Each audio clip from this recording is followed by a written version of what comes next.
मेरे YouTube channel पर आप सभी लोगों का वेलकम है। हम लोग टाइम एंड टेंस पढ़ रहे हैं, जिसमें हम कल आपको बताए थे रूल 1 कि सभी विश्वव्यापी सत्र में प्रेजेंट इंडेफिनिट टेंस का प्रयोग करना है। और आपको हम बतला देते हैं कि टाइम एंड टेंस समझने के लिए आपको टेंस जानना बहुत ज़रूरी है ना। आपको क्लास में पढ़ाएं टेंस, अगर नहीं भी पढ़ाएं तो पर भी यहाँ हम बतला रहे हैं कि किसके साथ V1 और V5 लगता है, इसलिए गौर से समझिएगा। और आज आपका PDF के जो से प्रैक्टिस प्रीपोजिशन का सेट 2 था, उसको हम आंसर की भेज दिए हैं, उसको देख लीजिएगा, है ना। और जो भी PDF के माध्यम से जितने भी आज प्रीपोजिशन हम पढ़ाए थे वो सभी को नोट PDF में डाला हुआ है, यानी जितने भी हम प्रीपोजिशन पढ़ाए थे उसको एक जगह नोट है, उसको आप देख सकते हैं, लिख सकते हैं, है ना। टेलीग्राम से अवश्य जुड़िए और उसको में काफ़ी होमवर्क दिया हुआ रहेगा। आपका होमवर्क वैसा भी रहेगा जो क्वेश्चन बैंक से भी रिलेटेड रहेगा, इसलिए उससे एकदम जुड़े हुए रहना है। और आप लोग से काइंडली रिक्वेस्ट है कि हमें यूट्यूब चैनल पर आप सभी लोग सपोर्ट करें, काइंडली सपोर्ट करें। अब देखिए हम टाइम एंड टेंस में पढ़ाए थे बाबू रूल नंबर 1 की सभी विश्वव्यापी सत्र में प्रेजेंट इंडेफिनिट टेंस का प्रयोग किया जाता है। जितने भी विश्वव्यापी सत्र है उसमें प्रेजेंट इंडेफिनिट टेंस का प्रयोग करना है ना। चाहे सब्जेक्ट के साथ सब्जेक्ट के अनुसार V1 या V5 लगेगा, अगर नेगेटिव रहेगा तो हम लोग सब्जेक्ट के अनुसार डू नॉट या डज नॉट का प्रयोग करेंगे, यानी प्रेजेंट इंडेफिनिट टेंस का प्रयोग विश्वव्यापी सत्र में किया जाता है। अब देखिए यहाँ थोड़ा सा ध्यान देना है, हर एक चीज को गौर से समझना है। वीडियो को पूरा शुरू से अंत तक देखिए, उसके बाद लिखना है, उसके बाद नोटबुक जो आप कॉपी में लिखते हैं उस पर ध्यान देना है। टाइम एंड टेंस यही पढ़ा रहे थे, जिसमें हम पढ़ा रहे हैं present indefinite tense, present indefinite tense, present indefinite tense, यही आपको हम बता रहे हैं, है ना। टाइम एंड टेंस पढ़ा रहे हैं और टाइम एंड टेंस में हम लोग पढ़ रहे हैं पहला टेंस के बारे में, प्रेजेंट इंडेफिनिट टेंस के बारे में, जिसे सिंपल प्रेजेंट भी कहते हैं, है ना। अब देखिए यहाँ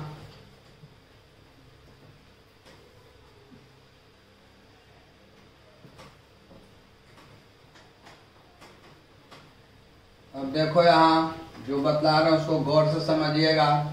हम आपको कल बताए थे रूल नंबर 1 में कि सभी विश्वव्यापी सत्र में प्रेजेंट इंडेफिनिट टेंस का प्रयोग किया जाता है, लेकिन उसका रूल नंबर 1 का नोट पॉइंट है, रूल नंबर 1 का नोट पॉइंट है। अब ध्यान देना है, अगर सेंटेंस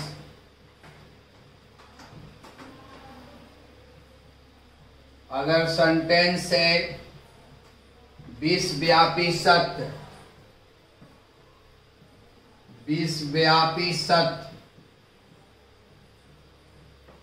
अगर सेंटेंस से विश्वव्यापी सत्य, जिसे अंग्रेजी में कहते हैं यूनिवर्सल ट्रूथ, अगर सेंटेंस से विश्वव्यापी सत्य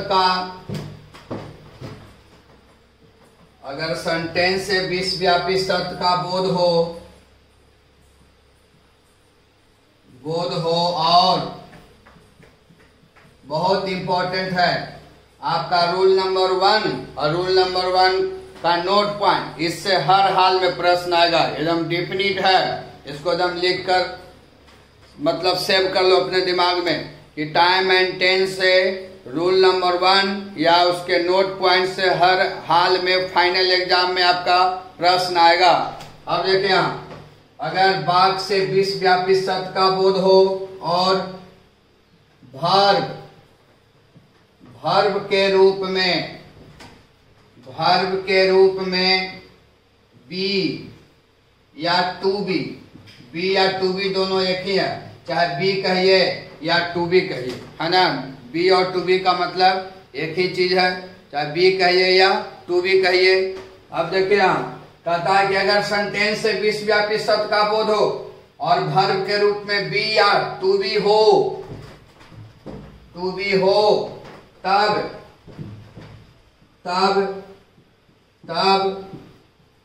प्रेजेंट टेंस का प्रयोग किया जाता है, तब प्रेजेंट टेंस का प्रयोग किया जाता है। बहुत इंपॉर्टेंट है, आपका यहां समझना है, ध्यान देना है।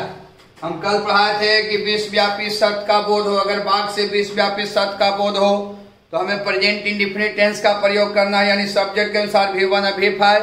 अगर निगेटिव रहेगा तो डू नॉट या डज नॉट। और नोट पॉइंट कहता है, रूल नंबर 1 का नोट पॉइंट कहता है कि अगर वाक्य से विश्वव्यापी सत्य का बोध हो और वर्ब के रूप में बी या टू बी हो तब प्रेजेंट टेंस का प्रयोग किया जाता है। तो अब हम लोग को समझना है कि आखिर बी या टू बी है क्या, है ना, बी या टू बी है क्या, ये समझना है यहाँ, ये जरूरी है। देखो यहाँ बाबू, बी या पहले अभी हम बताए थे कि बी या टू बी दोनों एक ही है, चाहे बी कहिए या टू बी कहिए, है ना, चाहे बी कहिए या टू बी कहिए। तो बी या टू बी का मतलब होता है एम इज आर बाज वेयर, एम इज आर, है ना, एम इज आर आता है प्रेजेंट टेंस में, एम इज आर आता है कौन टेंस में, प्रेजेंट टेंस में, यानी एम इज आर को हम लोग रखते हैं प्रेजेंट टेंस में। अब देखिए यहाँ, और बाज वेयर, बाज वेयर ये आता है पास्ट टेंस में, बाज वेयर को कहते हैं कौन टेंस, पास्ट टेंस।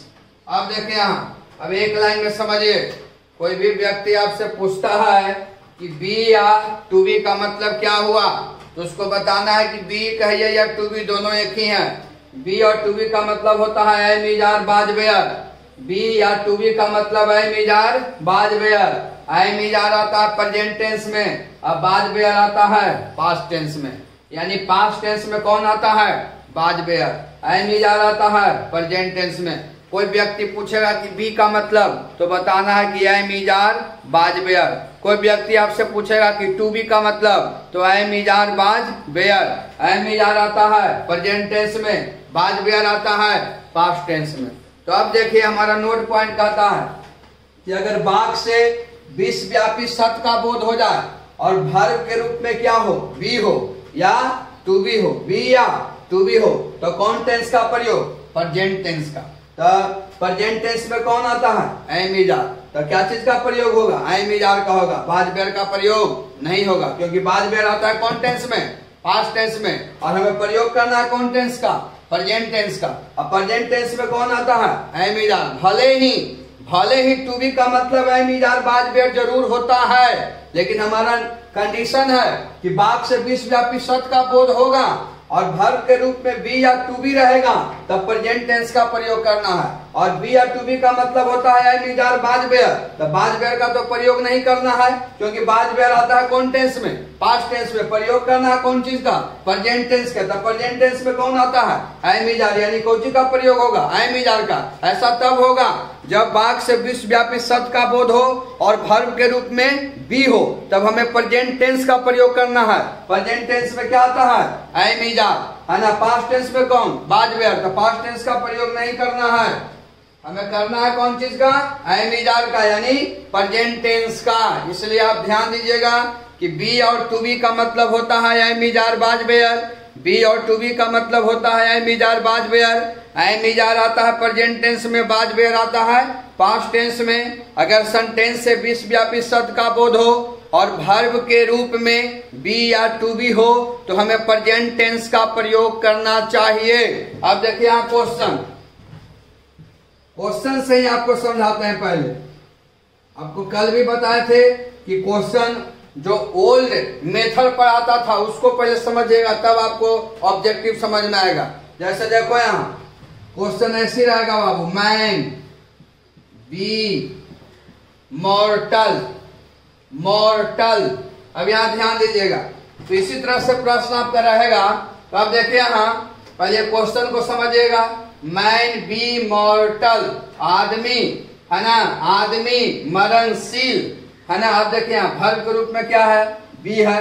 तो देखिएगा जैसे बी रहे तो समझ जाना चाहिए कि दिए गए वाक्य से कहीं विश्वव्यापी सत्य को तो बोध नहीं हो रहा।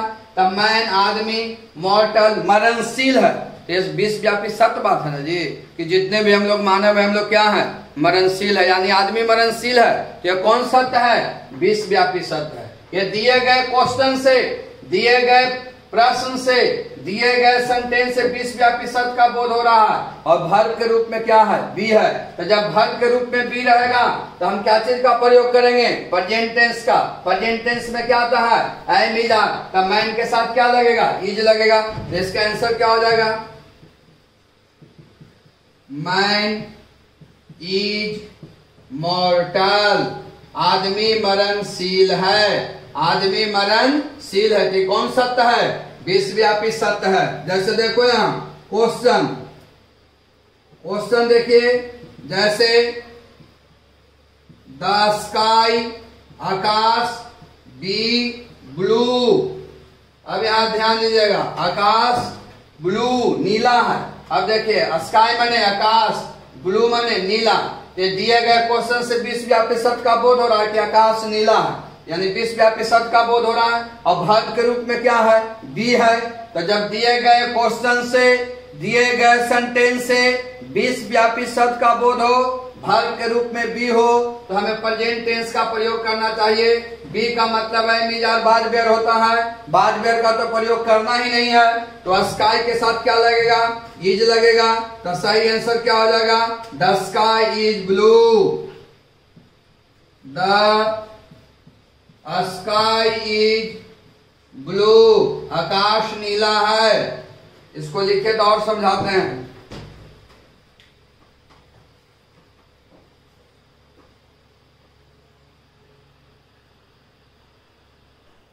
जैसे देखिए यहां, जैसे देखो यहां honesty be the best policy. तो दिए गए बात को पहले समझिएगा। देखिए वर्ब के रूप में बी है, तो दिए गए क्वेश्चन से पहले क्वेश्चन को और समझिएगा। ऑनेस्टी माने ईमानदारी, द बेस्ट माने सबसे अच्छी, पॉलिसी माने नीति, यानी ईमानदारी सबसे अच्छी नीति है। तो कौन सत्य है? विश्वव्यापी सत्य है कि ईमानदारी सबसे अच्छी नीति है ना। और एक तरह से सिद्धांत भी है। अब देखिए तो आंसर में हो जाएगा, बी का मतलब है मिजार बाद बेर होता है। तो ऑनेस्टी के साथ क्या लगेगा? इज लगेगा।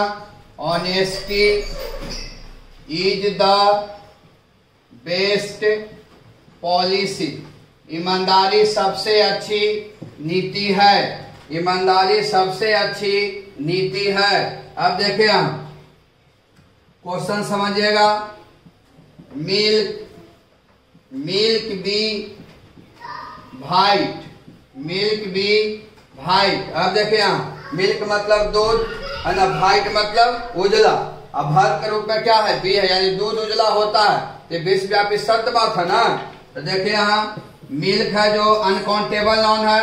आपको जनरल बेसिक क्लास में पढ़ाया हूँ कि जिस संसार में जितने भी अनकाउंटेबल नाउन है जब भी रहता है तो सिंगुलर में रहता है और उसके साथ क्रिया भी सिंगुलर में रहती है। तो मिल्क इज हो जाएगा। मिल्क इज वाइट, दूध उजला होता है।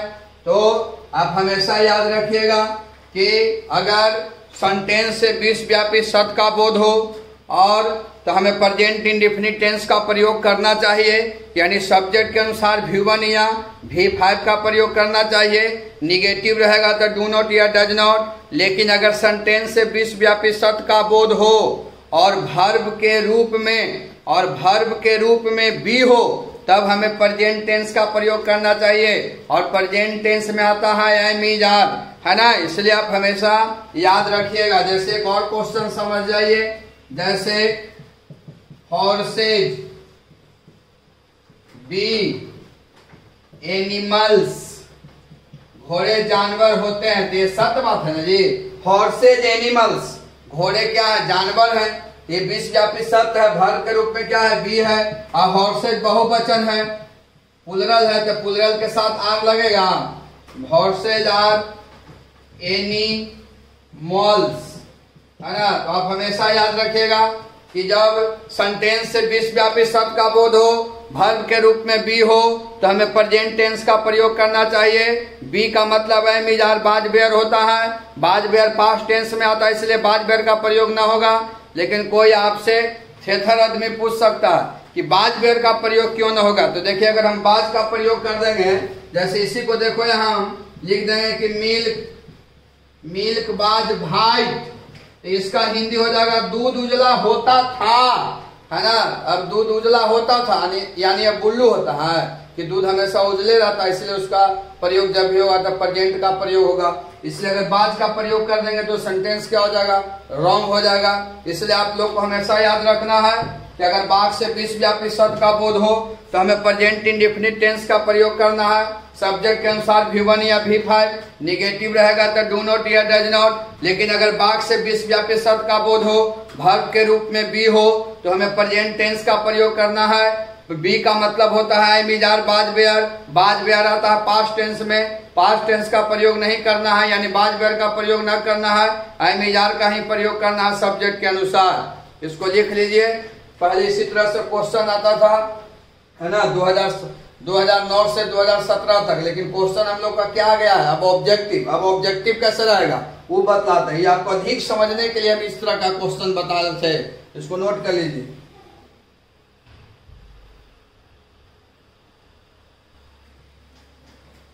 चलिए देखिए अब देखिए हम लोग को ऑब्जेक्टिव ऑप्शन वाला रहेगा, इसलिए अब यहाँ ध्यान दीजिएगा आप लोग। जैसे अब देखिए यहाँ जैसे इस तरह से रहेगा, ऑनेस्टी द बेस्ट पॉलिसी।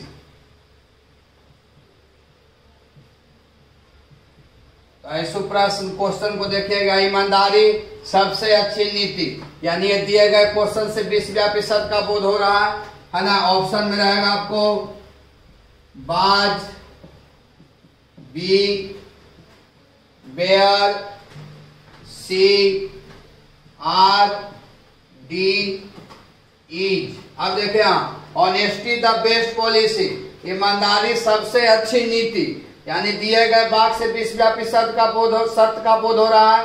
और ऑप्शन में है जो मिजार बाज बेयर है, यानी हम आपको बताए थे कि बी का मतलब होता है मिजार बाज बेयर। तो जब सेंटेंस से विश्वव्यापी सत्य का बोध होगा तो बाज बेयर का तो प्रयोग करना नहीं है, जब भी करना है तब प्रेजेंट टेंस का। तब प्रेजेंट टेंस में आता है एम इजार, है ना। तो देखिए आर तो लगेगा नहीं, ऑनेस्टी के साथ क्या लगेगा, इज लगेगा, इसलिए आंसर क्या हो जाएगा, डी हो जाएगा।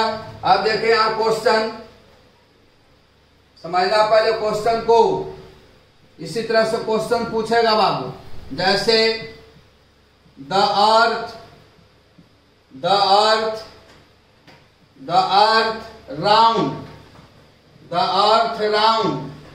अब देखिए ऑप्शन यहाँ, ऑप्शन में रहेगा इज, बी में रहेगा आर, सी में रहेगा बाज, डी में रहेगा वेयर, जिसको सही उच्चारण होता है वर्ड, है ना। अब देखो यहाँ, अब देखिए द अर्थ राउंड, तो दिए गए क्वेश्चन को समझिएगा। द अर्थ राउंड यानी पृथ्वी गोल, ये कौन शब्द है, विश्वव्यापी शब्द है। और ऑप्शन में है इज आर बाज वेयर, यानी दिए गए वाक्य से विश्वव्यापी शब्द का बोध हुआ है। और इज आर बाज वेयर लगा हुआ, यानी ये वर्ब टू बी में है। अब वर्ब टू बी का मतलब है मिजाज बाज बेयर होता है, लेकिन प्रेजेंट टेंस का प्रयोग करना है, बाज बेयर का तो प्रयोग होगा नहीं। तो द अर्थ के साथ क्या लगेगा, इज लगेगा, इसलिए आपका आंसर क्या हो जाएगा, ए हो जाएगा।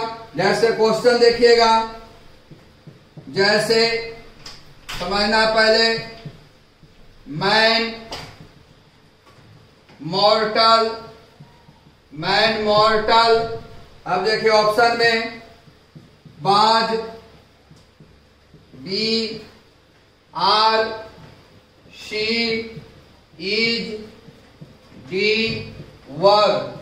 अब देखो यहाँ मैन मॉर्टल, आदमी मरणशील, है ना, यानी कौन शब्द है, विश्वव्यापी शब्द है। और विश्वव्यापी शब्द के लिए प्रेजेंट इंडेफिनिट टेंस का प्रयोग करना है, और वर्ब टू बी रहेगा तब प्रेजेंट टेंस का प्रयोग करना है। तो जब ऑप्शन में बाज, आर, इज, वर है, यानी वर्ब टू बी है, तो मैन के साथ क्या लगेगा, इज लगेगा। आंसर आपका हो जाएगा सी। इसी तरह से रहेगा एक एग्जाम्पल पर विशेष ध्यान दीजिएगा, ऑनेस्टी वाला पर विशेष ध्यान दीजिएगा। जैसे देखिए यहाँ क्वेश्चन समझना पहले, जैसे हॉर्सेज एनिमल्स, हॉर्सेज एनिमल्स। अब देखिए यहाँ ऑप्शन में were, B, are, C, is, D, was. तो अब यहाँ क्वेश्चन को समझेंगे। हॉर्सेज घोड़े, एनिमल्स जानवर, यानी घोड़े जानवर होते हैं। तो कौन शब्द है? विश्वव्यापी शब्द है, और विश्वव्यापी शब्द के लिए प्रेजेंट इंडेफिनिट टेंस का प्रयोग करना है। लेकिन ऑप्शन में अगर एम इज आर बाद बेर है तो समझ जाओ कि वर्ब टू बी है ना। ये भी बताए थे कि जब सेंटेंस से विश्वव्यापी शब्द का बोध हो और वर्ब टू बी रहे, यानी बी रहे, यानी एम इज आर बाद बेर लगा हुआ, यानी वो वर्ब टू बी है, तो वहां पर प्रेजेंट टेंस का प्रयोग करना है। तो हॉर्सेज बहुवचन है, इसलिए क्या लगेगा? आर लगेगा। ऑप्शन होगा बी। तो आप हमेशा याद रखिएगा, इसको लिख लीजिए। आप हमेशा याद रखिएगा कि अगर बाघ से विश्वव्यापी शब्द का बोध होगा तो हमें प्रेजेंट इंडेफिनिट टेंस का प्रयोग करना है, और सब्जेक्ट के अनुसार V1 या V5, निगेटिव रहेगा तो डू नॉट या डज नॉट। लेकिन अगर सेंटेंस से विश्वव्यापी शब्द का बोध हो और वर्ब के रूप में बी या टू बी हो तो हमें प्रेजेंट टेंस का प्रयोग करना है, यानी एम इज आर। पता कैसे चलेगा? ऑब्जेक्टिव वाले क्वेश्चन से। अगर आपका क्वेश्चन से विश्वव्यापी शब्द का बोध हो रहा है ना, तो ऑप्शन में आपका एम इज आर बाद बेर जरूर रहेगा, यानी इज रहेगा, आर रहेगा, बाद या बेर रहेगा। तो समझ जाइए कि वो सेंटेंस से विश्वव्यापी शब्द का बोध हो रहा है, और वहां पर इज आर बाद बेर का मतलब हो गया वर्ब टू बी, और वहां पर हमें प्रेजेंट टेंस का प्रयोग करना है, बाद बेर का प्रयोग नहीं करना है। इसको लिख लीजिए।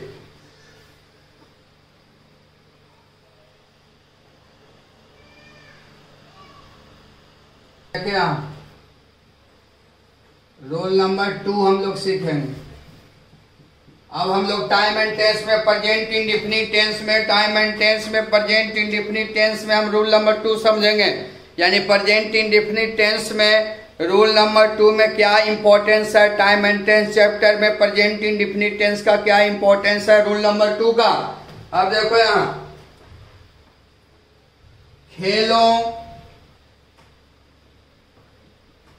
खेलों के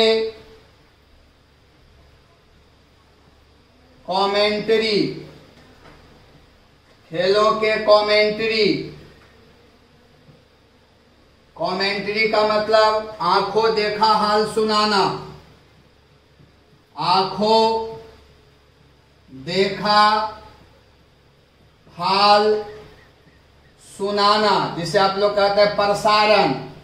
खेल का प्रसारण होता है ना, उसे कहते हैं आंखों देखा हाल सुनाना। खेलों के कमेंट्री को रोचक, मजेदार, जिसे आप कहते हैं इंग्लिश में इंटरेस्टिंग,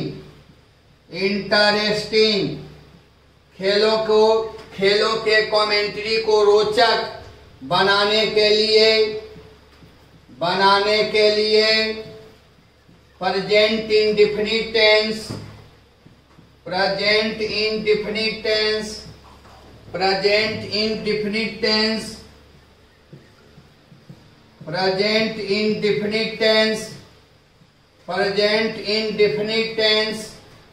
का प्रयोग किया जाता है। याद रखिएगा, खेलों के कमेंट्री को रोचक बनाने के लिए, प्रेजेंट इंडेफिनिट टेंस का प्रयोग किया जाता है। कमेंट्री का मतलब आंखों देखा हाल सुनाना, आंख से देखकर जो मैदान में जो फील्ड पर घटना घटता है और जिसके बारे में लोग को बतलाता है, उसी को कहते हैं आंखों देखा हाल सुनाना। आप लोग मैच देखते होंगे तो आप लोग देखते होंगे कि कमेंट्री करने वाला व्यक्ति बोलता है कि ये गेंद को है ना युवराज ऐसे करना चाहता था, रोहित शर्मा ऐसे करना चाहता था, लेकिन ये हो गया, है ना 2 रन लेना चाहते थे लेकिन 1 ही रन लिए। तो ये क्या हुआ? आंखों देखा हाल सुनाना। तो किसी भी प्रकार का खेल हो, समझिएगा बाबू, किसी भी प्रकार का खेल हो, मुख्य रूप से खेल 2 ही प्रकार का होता है, आउटडोर गेम और इंडोर गेम। अब कोई पूछेगा कि खेल कितने प्रकार के, उंगली पर मत जोड़ने लगना कि कबड्डी, खो खो, बैडमिंटन, टेनिस। खेल दो ही प्रकार के होते हैं, आउटडोर गेम और इंडोर गेम। जो खुली मैदान में खेला जाए उसे आउटडोर गेम कहते हैं, खुले मैदान में जोन खेला जाए। और जो घर के अंदर, दरवाजा के अंदर खेला जाता है उसे इंडोर गेम कहते हैं। अब हम लोग पॉइंट पर आते हैं। तो खेलों के कमेंट्री को रोचक बनाने के लिए, यानी जितने भी प्रकार के खेल है उसको रोचक बनाने के लिए, कमेंट्री करने के लिए हमें प्रेजेंट इंडेफिनिट टेंस का प्रयोग करना चाहिए। यानी हम लोग साफ शब्दों में हम लोग कह सकते हैं कि खेल के कमेंट्री के लिए प्रेजेंट इंडेफिनिट टेंस का प्रयोग करना चाहिए। यानी सब्जेक्ट के अनुसार V1 या V5, अगर निगेटिव रहे तो सब्जेक्ट के अनुसार डू नॉट या डज नॉट का प्रयोग करना चाहिए। कमेंट्री का मतलब आंखों देखा हाल सुनाना। जो घटना मैदान पर हो रहा है और कोई व्यक्ति अपने आंखों से देखकर उस घटना को जिक्र करता है, उसी को हम कहते हैं आंखों देखा हाल सुनाना, जिसे हम लोग कमेंट्री कहते हैं। तो जितने भी प्रकार का खेल है वो सभी प्रकार के खेल के कमेंट्री के लिए हमें प्रेजेंट इंडेफिनिट टेंस का प्रयोग करना चाहिए। यानी सब्जेक्ट के अनुसार V1 या V5, अगर निगेटिव हो तो सब्जेक्ट के अनुसार डू नॉट या डज नॉट का प्रयोग करना चाहिए। अब देखिए आप क्वेश्चन से ही पहले समझाते हैं, तब आप समझ पाइएगा। डायरेक्ट आपको हम एग्जाम्पल देंगे तो नहीं समझ पाइएगा। क्वेश्चन से समझाते हैं, इसलिए गौर से समझना है। शोएब अख्तर, इसे रावलपिंडी एक्सप्रेस कहा जाता था। Shoaib Akhtar throw a ball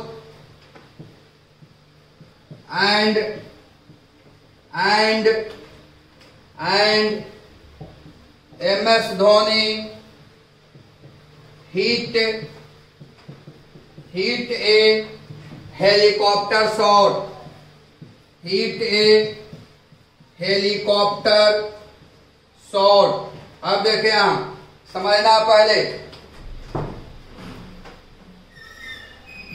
अब ध्यान दीजिएगा, क्वेश्चन को समझिए। अब देखिए शोएब अख्तर एक खिलाड़ी है, आप लोग भली बात ही जानते हैं कि एक बॉलर है पाकिस्तान का, है ना। Shoaib Akhtar throw a ball and MS Dhoni, आप लोग जानते होंगे धोनी के बारे में, हिट ए हेलीकॉप्टर शॉट। तब दिए गए क्वेश्चन से, दिए गए सेंटेंस से हम लोग जब ये सेंटेंस को पढ़ रहे हैं, क्वेश्चन को पढ़ रहे हैं, तो क्वेश्चन से हमें महसूस हो रहा है कोई व्यक्ति है जो कमेंट्री कर रहा है, कोई व्यक्ति है जो आंखों देखा हाल सुना रहा है, और वो कह रहा है कि Shoaib Akhtar throw a ball and MS Dhoni hit a helicopter shot. यानी ये दिए गए क्वेश्चन से, ये दिए गए सेंटेंस से, है ना, खेल की कमेंट्री का बोध हो रहा है। कोई व्यक्ति है जो बतला रहा है, ये दिए गए क्वेश्चन से, ये दिए गए सेंटेंस से हमें ये पता चल रहा है कोई व्यक्ति है जो हमें कह रहा है, बतला रहा है, आंखों देखा हाल सुना रहा है क्रिकेट के बारे में कि Shoaib Akhtar throw a ball and MS Dhoni hit a helicopter shot. यानी ये दिए गए बात से क्रिकेट खेल का कमेंट्री हुआ, और खेल के कमेंट्री के लिए हमें प्रेजेंट इंडेफिनिट टेंस का प्रयोग करना चाहिए। क्योंकि देखिए Shoaib Akhtar throw a ball and MS Dhoni hit a helicopter shot. यानी ये दिए गए क्वेश्चन से, दिए गए सेंटेंस से खेल का कमेंट्री का बोध हो रहा है। कोई व्यक्ति है जो खेल की कमेंट्री कर रहा है, आंखों देखा हाल सुना रहा है, और वो ये कह रहा है कि Shoaib Akhtar throw a ball and MS Dhoni hit a helicopter shot. तो ये दिए गए वाक्य से खेल की कमेंट्री का बोध हुआ, और खेल के कमेंट्री के लिए हमें प्रेजेंट इंडेफिनिट टेंस का प्रयोग करना चाहिए। अब देखो यहाँ इसको, तब दिए गए क्वेश्चन में, दिए गए सेंटेंस में देखिएगा, दिए गए क्वेश्चन में कहीं पर भी क्वेश्चन में नोट है, तो जब क्वेश्चन में नोट नहीं है तो आंसर निगेटिव में नहीं होगा, क्योंकि जब नोट रहेगा तभी ना आंसर निगेटिव में देंगे। और निगेटिव का मतलब प्रेजेंट इंडेफिनिट में डू नॉट या डज नॉट। तो क्वेश्चन में देख लीजिए कहीं पर भी नोट नहीं है, यानी निगेटिव का प्रयोग नहीं होगा। तो बात रह गया कि जब निगेटिव नहीं है तो V1 या V5 का प्रयोग होगा, क्योंकि खेल के कमेंट्री के लिए कौन टेंस का प्रयोग, प्रेजेंट इंडेफिनिट टेंस का, और क्वेश्चन में नॉट नहीं है यानी डू नॉट और डज नॉट तो लगने की बात नहीं है। तो अब हो गया कि प्रेजेंट इंडेफिनिट में प्रयोग होता है V1 या V5 का। तो शोएब अख्तर नाम है और धोनी भी नाम है, तो धोनी और शोएब अख्तर नाम है तो नाम के साथ V5 लगता है, यानी ये दिए गए बात में V5 का प्रयोग करेंगे। और V5 का प्रयोग कौन टेंस में होता है? प्रेजेंट इंडेफिनिट टेंस में। इसको थोड़ा सा आप लिखिए तब तुरंत हम ऊपर इसका आंसर बतलाते हैं।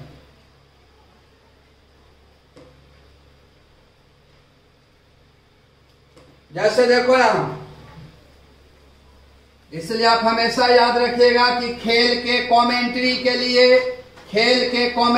लिए प्रेजेंट इंडेफिनिट टेंस का प्रयोग किया जाता है। खेल के कमेंट्री के लिए प्रेजेंट इंडेफिनिट टेंस का प्रयोग किया जाता है। तो इसका आंसर देख लो बाबू, तब यहां लिखेंगे शोएब अख्तर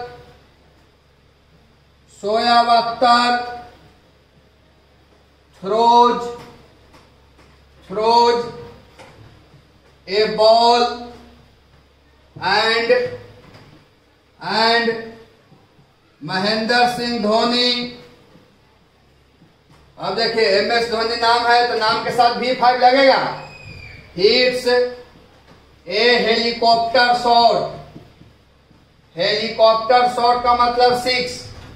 शोएब अख्तर एक गेंद को फेंकता है और महेंद्र सिंह धोनी एक हेलीकॉप्टर शॉट मारता है। तो ये दिए गए क्वेश्चन से खेल की कमेंट्री का बोध हुआ, इसीलिए प्रेजेंट इंडेफिनिट टेंस का प्रयोग किया गया है। तो अब हम लोग हमेशा याद रखेंगे कि खेल के कमेंट्री के लिए हमें प्रेजेंट इंडेफिनिट टेंस का प्रयोग करना चाहिए। अब देखिए यहाँ और क्वेश्चन समझा देते हैं।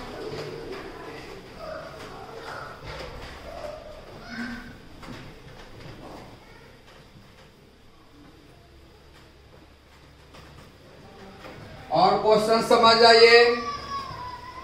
जैसे देखो यहाँ क्वेश्चन समझना, जैसे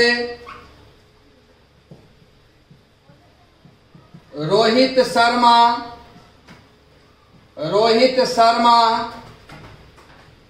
run after the ball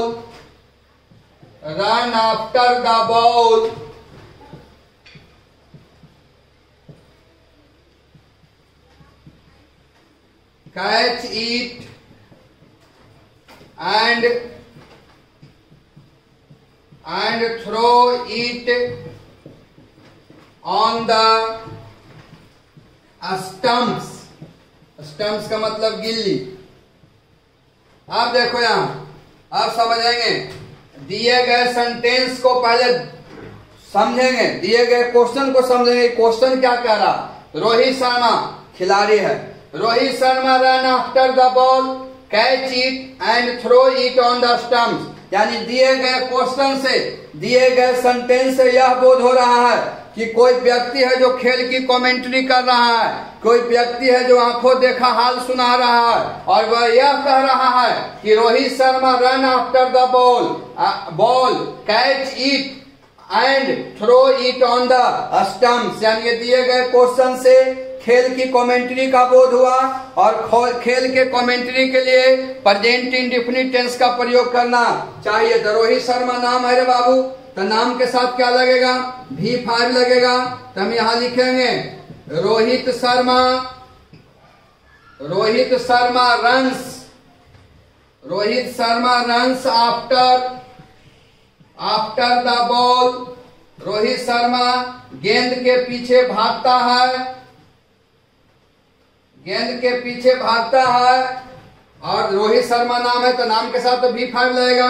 catches it, और इसे पकड़ता है, कैचेज इट एंड, और throws it on the stump, और उसे स्टम्प पर फेंकता है। तो ये खेल का कमेंट्री हुआ, और खेल के कमेंट्री के लिए हमें प्रेजेंट इंडेफिनिट टेंस का ही प्रयोग करना चाहिए। तो हम लोग ये सीखें कि खेल के कमेंट्री के लिए प्रेजेंट इंडेफिनिट टेंस का प्रयोग किया जाता है। इसको लिखिए, लिखिए तब बताते हैं।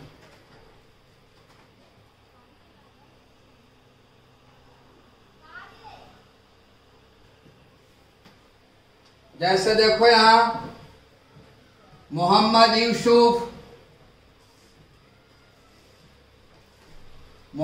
Yusuf hit a ball for 6 run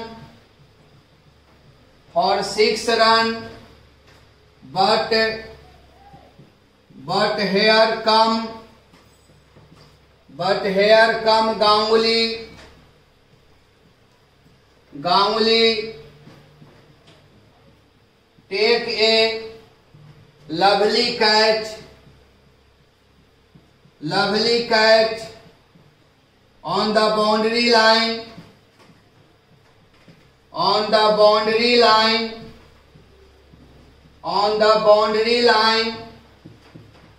on the boundary line pressure go to Pakistan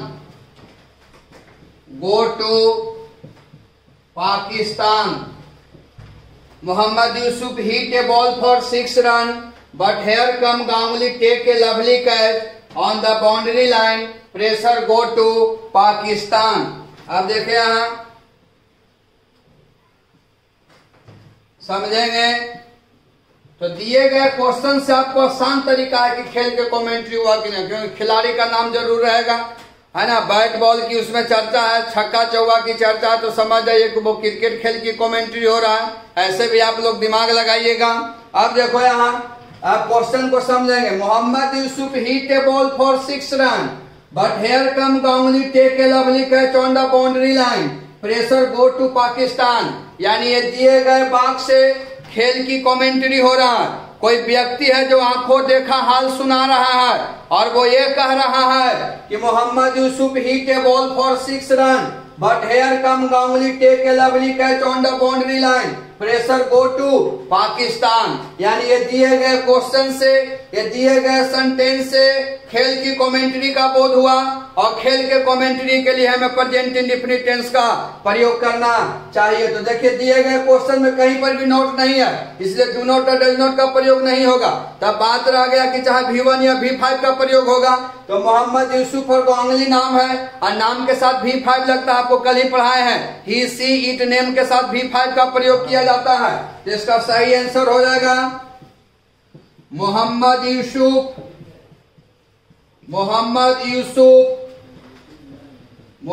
Yusuf hits a ball for 6 run. Mohammad Yusuf एक गेंद को 6 रन के लिए मारता है। मोहम्मद यूसुफ एक गेंद को 6 रन के लिए मारता है। बट हेयर कम्स गांगुली है तो V5 लगेगा। बट हेयर कम्स गांगुली, लेकिन गांगुली यहाँ आता है, टेक्स V5 लगेगा। Takes a lovely catch on the boundary line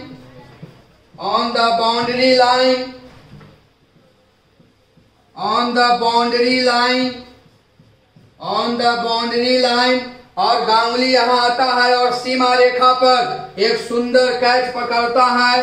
pressure दबाव गोज टू पाकिस्तान, और दबाव पाकिस्तान पर पड़ता है क्योंकि उसका खिलाड़ी क्या हो गया, आउट हो गया।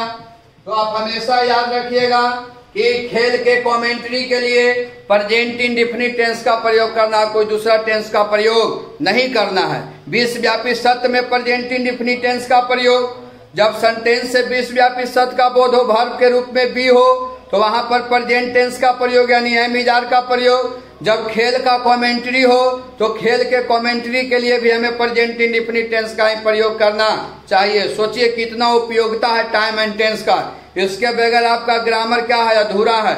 और लोग है जो कुछ भी बोलते रहता है, खेल के कमेंट्री में कोई भी टेंस का प्रयोग कर देता है जो टाइम एंड टेंस के according to time and tense के अनुसार वो क्या है, रॉन्ग है। क्योंकि खेल के कमेंट्री के लिए हमें प्रेजेंट इंडेफिनिट टेंस का ही प्रयोग करना चाहिए। इसको नोट कीजिए।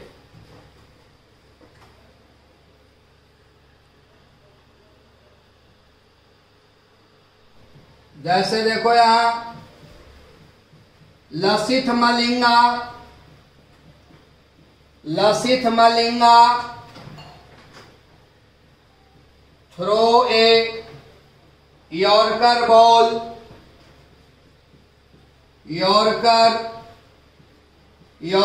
बॉल and Chris Gayle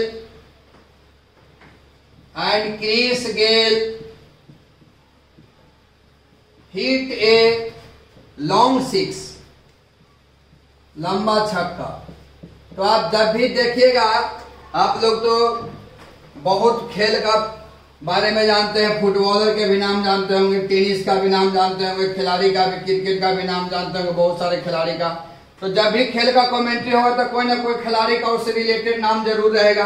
तो दिए गए क्वेश्चन से आप भाप लीजिएगा कि दिए गए क्वेश्चन से खेल के कमेंट्री का बोध हो रहा है और खेल के कमेंट्री के लिए हमें प्रेजेंट इंडेफिनिट टेंस का प्रयोग करना चाहिए। अब देखिए, Lasith Malinga throw a yorker ball and Chris Gayle hit a long six, यानी ये दिए गए क्वेश्चन से हमें यह मालूम चल रहा है कि कोई व्यक्ति खेल की कमेंट्री कर रहा है, वो आंखों देखा हाल सुना रहा है और वो यह कह रहा है कि Lasith Malinga throw a yorker ball and Chris Gayle hit a long six, यानी ये दिए गए क्वेश्चन से, दिए गए सेंटेंस से खेल के कमेंट्री का बोध हुआ और खेल के कमेंट्री के लिए हमें प्रेजेंट इंडेफिनिट टेंस का प्रयोग करना चाहिए। तो हम यहां लिखेंगे लसित मलिंगा थ्रोज, V5 का प्रयोग होगा, नाम के साथ V5 लगता है, याद रखिएगा, रूल को पढ़ लीजिएगा। जो शुरू में दिन हम प्रेजेंट टाइम एंड टेंस में जो शुरू दिन बताए थे, ही सीट नेम के साथ V5।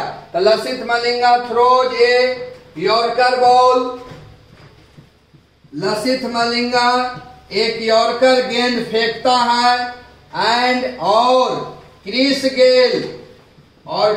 गेल लसित मलिंगा एक यॉर्कर गेंद फेंकता है और क्रिस गेल एक लंबा छक्का मारता है। क्रिस गेल नाम है, नाम के साथ V5 लगेगा, यानी हिट्स हो जाएगा ए लॉन्ग सिक्स। इसलिए पूरे वीडियो को शुरू से अंत तक देखिए, उसके बाद कॉपी में नोट कर लीजिए। नोट करने के बाद आपको गहराई से, गौर से रूल को पढ़ना है, उसके अनुसार दिए गए एग्जाम्पल, दिए गए क्वेश्चन पर अमल करना है, सोचना है कि कैसे कैसे V1 और V5 लगा। बाकी हम लोग कल नेक्स्ट क्लास में मिलेंगे।